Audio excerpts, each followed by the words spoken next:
When Jake Paul looks at Anthony Joshua, he sees a 5.5-inch height advantage. But as he faces Joshua this Friday, December 19th, it is going to be a fight for exhibition. Or will it? This is an intriguing matchup because people don't know what it's going to be, scripted or not. Let's preview this fight.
On Friday, December 19th, Jake Paul and Anthony Joshua are going to face one another in the boxing ring in a fight card that'll be called Judgment Day.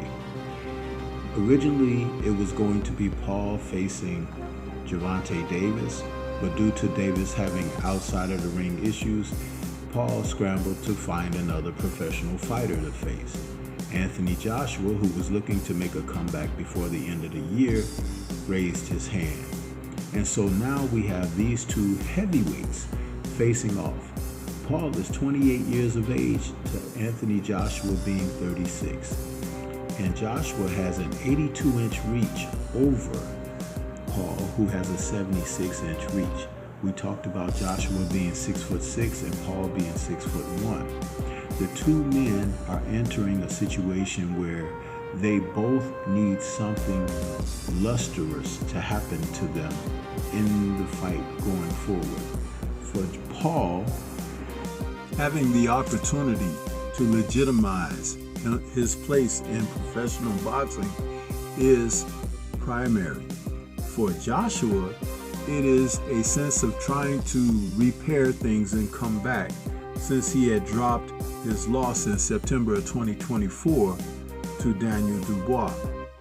Either way, both men are in a shaky situation, and with Joshua being the legitimate professional fighter, even with Olympic experience, it would be a tremendous step backwards in his career for Paul to have any type of success against him whatsoever.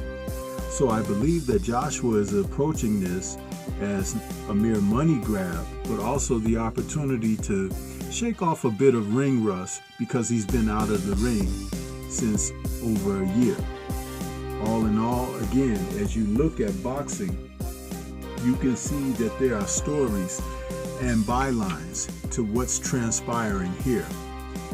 The undercard will be a bit more entertaining because there are featured championship bouts, particularly in the women's division of boxing, which will see the return of people like Caroline Dubois, Alicia Baumgardner, and so forth.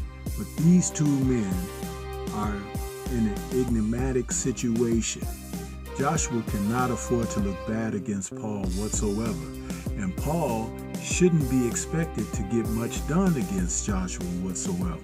But just imagine if on either side the opposite does the unexpected. Boy, would we have a historical night. I don't expect anything like that to happen, but I also do not have a crystal ball to look into the future of what's to be the outcome when these two take place in that 8-rounder that's scheduled.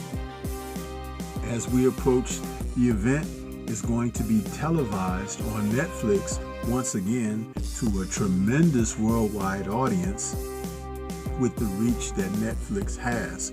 And so therefore, there should be jitters by both men. But what do you think?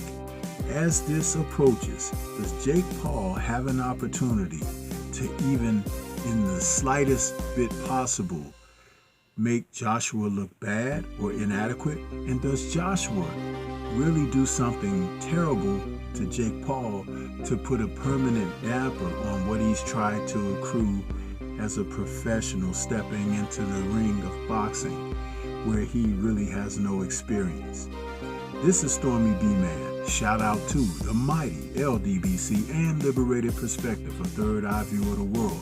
For more content such as this, please like, comment, subscribe, and share. Let me know what your thoughts are as we head into this event. Peace to everyone out there, and everyone please remain safe.